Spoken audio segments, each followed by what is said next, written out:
इस प्रकार से उन्होंने जब ये बताया और बोले जब भगवान धाम को जाने लगे उस समय हमने उनसे प्रार्थना की कि आप हमको भी अपने साथ में लेते चले, हम आपके वियोग को कैसे सह पाएंगे। तो उन्होंने उस समय हमारे लिए जो उपदेश दिया था, यत सूर्यो भागवतम वदंती, विद्वान लोग उसको भागवत के नाम से कहा करते हैं। उन्होंने ये भी कहा था, मैत्रेय जी वहां पर मौजूद थे, कि ये ज्ञान तुम विदुर जी को भी देना। तो उद्धव जी की प्रेरणा से विदुर जी मैत्रेय जी के पास में पहुंचते हैं, उनसे निवेदन किए कि महाराज संसार में कौन ऐसा विवेकी पुरुष होगा जो भगवान की अमृतमयी कथा से तृप्त हो जाए। ये भगवान की कथा एक बार भी कान में पड़ जाए, यह कर्ण नाडीम पुरुषस या तो भव प्रदाम गेह रतिम छिन्नति, कान में पड़ते ही संसार की समस्त वासनाओं को नष्ट कर दिया करती है। विराट भगवान से ये सारी उत्पत्ति के विषय में बताया। उनके मुख से ब्राह्मण, भुजाओं से क्षत्रिय, जंघाओं से वैश्य और चरण से शूद्र की उत्पत्ति हुई। मैत्रेय जी कहते हैं जितने भी क्लेश हैं, दुख हैं, भगवान श्री कृष्ण का गुणानुवाद करने से सब दूर हो जाया करते हैं, और फिर उनके चरणों में रति हो जाए तो फिर उस सौभाग्य का तो ठिकाना ही क्या है। एक बड़ी महत्वपूर्ण बात कह रहे हैं, सर्वे वेदाश्च यज्ञाश्च तपो दानानि चानघ जीवा भय प्रधानस्य न कुरीरन कलामपि। सब वेद पढ़ लिए जाएं, यज्ञ कर लिए जाएं, तपस्या दान पुण्य आदि शुभ कर्म कर लिए जाएं, लेकिन किसी एक जीव को भगवान की शरण में लगा दिया जाए तो इस पुण्य का मुकाबला नहीं हो सकता है। जैसे आप लोगों ने ये भागवत का आयोजन किया, इसके प्रभाव से 100-50 जितने भी लोग कथा श्रवण करते हैं, तो उन लोगों का मन भगवान की ओर लगा उतनी देर के लिए, तो इस पुण्य का मुकाबला वेद पढ़ना, यज्ञ करना, तपस्या, दान पुण्य आदि ये सब नहीं कर सकते हैं। इतना बड़ा पुण्य कार्य है जिससे कि दूसरे को भगवत चरित्र सुनने का मौका मिले, उनको भगवान की शरण में लगा दिया जाए। ये सबसे बड़ा पुण्य कार्य बताया गया है। नारायण भगवान के नाभि कमल से ब्रह्मा जी की उत्पत्ति हुई। उस समय उनमें सृष्टि करने की कोई सामर्थ्य नहीं थी, उनकी चारों ओर दृष्टि गई, उसका प्रभाव हुआ। चत्वार लेभे अनुदिशम मुखानी, उनके 4 मुख हो गए। ब्रह्मा जी ने अपने चारों मुखों से भगवान की स्तुति की। तावद भयम दृढ़ दे सुनितम शोक स्पृहा परिभवो विप्लश्च लोभ तावन मवेत्य सदग्रे आरती मूलम यावन तेंघ्रीम अभयम प्रणीति लोक। मनुष्य धन इकट्ठा करता है, घर मकान बनाता है, अपने परिवारी जनों से प्रेम करता है, उसका फल क्या मिलता है? बोले भय, शोक, स्पृहा, परिभव, पराजय और विप्लश्च लोभ, जिम प्रतिलाभ, लोभ अधिकाई। जैसे जैसे लाभ बढ़ता है लोभ भी बढ़ता जाता है। मैं और मेरेपन का भाव बढ़ता है, जो आरती दुख का जो मूल है। ये कब तक? यावन्ते ग्रीम भयम प्रणीति लोकः, जब तक मनुष्य आपके चरणों की शरण में नहीं जाता है तब तक ये सब दुख उसको घेरे रहते हैं।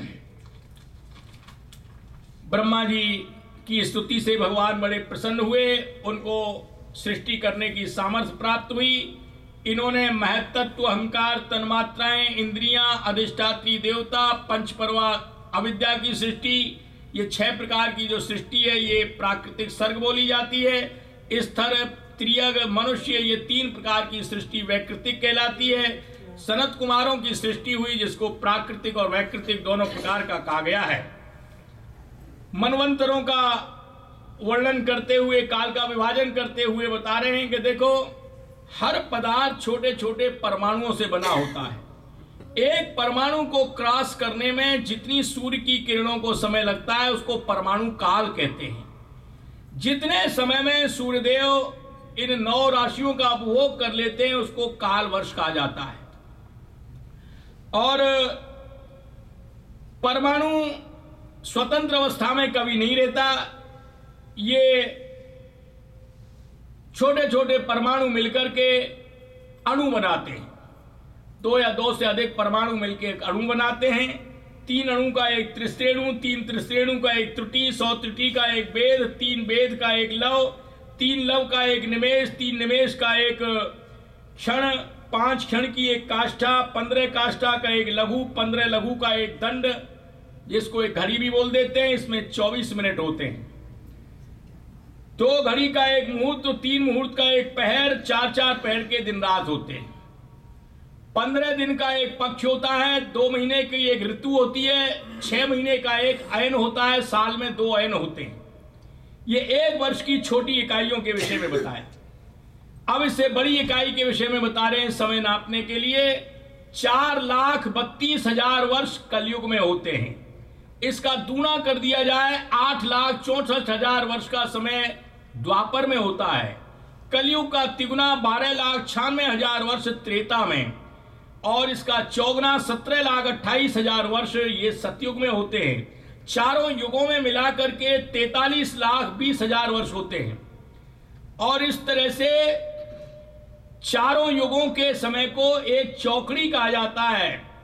ऐसी 71 चौकड़ियों का एक मनवंतर होता है, जिसमें 30 करोड़ वर्ष के लगभग समय होता है। ब्रह्मा जी के एक दिन में 14 मनवंतर बदल जाते हैं। ब्रह्मा जी का एक दिन 4 अरब और 32 करोड़ वर्ष के बराबर होता है। उतनी रात्रि होती है। ब्रह्मा जी के दिन रात में 8 अरब 60 करोड़ वर्ष के लगभग समय होता है। इस तरह से ब्रह्मा जी की जब 100 वर्ष की आयु हो जाती है, वो प्राकृतिक प्रलय बोली जाती है।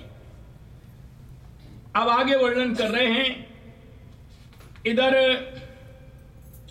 ब्रह्मा जी ने 5 प्रकार की सृष्टि की, उससे उनको संतोष नहीं हुआ। फिर सनत कुमारों की सृष्टि हुई, उनसे कहा कि जाओ तुम सृष्टि की वृद्धि करो। ये बोले कि शरीर तो भगवान के भजन के लिए मिला है, हम तो इसे भोगों में नहीं लगाएंगे। ब्रह्मा जी एकदम कुपित हो गए कि अरे हमारा लड़का होके और हमको ही ज्ञान दे रहा है। उनके भों के मध्य भाग से क्रोध से एक बालक उत्पन्न हुआ, नीलवर्ण का। इसको रुद्र कहा गया रोने के कारण से। और इनसे कहा कि जाओ बस तुम सृष्टि की वृद्धि करो। बोले जैसे आज्ञा। अब तो इनके मुंह से ज्वाला निकलने लगी, वृक्ष आदि सब जलने लगे। उन्होंने सोचा ब्रह्मा जी ने कि देखो हमने तो सृष्टि के लिए भेजा और ये तो सृष्टि को एकदम नष्ट किए जा रहे हैं। तो बोले अलम प्रजावी सृष्टि भी दृश भी सर्वोत्तम, देवादेव तुम अब सृष्टि कार्य को बंद करो, तपस्या करो सब प्राणियों को सुख देने के लिए। बोले जैसे आप किया गया, ये तप करने के लिए चले गए। ब्रह्मा जी ध्यान करने लगे तो उनके 10 पुत्र हुए, मरीचि, अत्रि, अंग्री, पुलस्त, पुलह, कृतु, भृगु, वशिष्ठ, 10वें नारद जी। गोद से नारद जी हुए, दक्ष अंगूठे से हुए, प्राण से वशिष्ठ, भृगु त्वचा से, कर से कृतु हुए, पुलह नाभि से, पुलस्त कानों से हुए, अंगरा मुख से हुए, अत्रि नेत्र से हुए, मरीचि की उत्पत्ति मन से हुई। इनके दाएं स्तन से धर्म हुआ, अधर्म पीठ से हुआ, छाया से करदम जी हुए, जिनका ब्याह देवहूति के साथ में हुआ। इन्होंने अपने तमोमय शरीर को त्याग दिया तो उससे दाएं भाग से एक लड़का हुआ और बाएं भाग से एक कन्या हुई। लड़के का नाम मनु और कन्या का नाम शत्रुपा रखा गया। इनके संयोग से 2 पुत्र और 3 पुत्री हुए। मनु जी महाराज हाथ जोड़ करके ब्रह्मा जी के सामने खड़े हो गए, बोले हमारे लिए क्या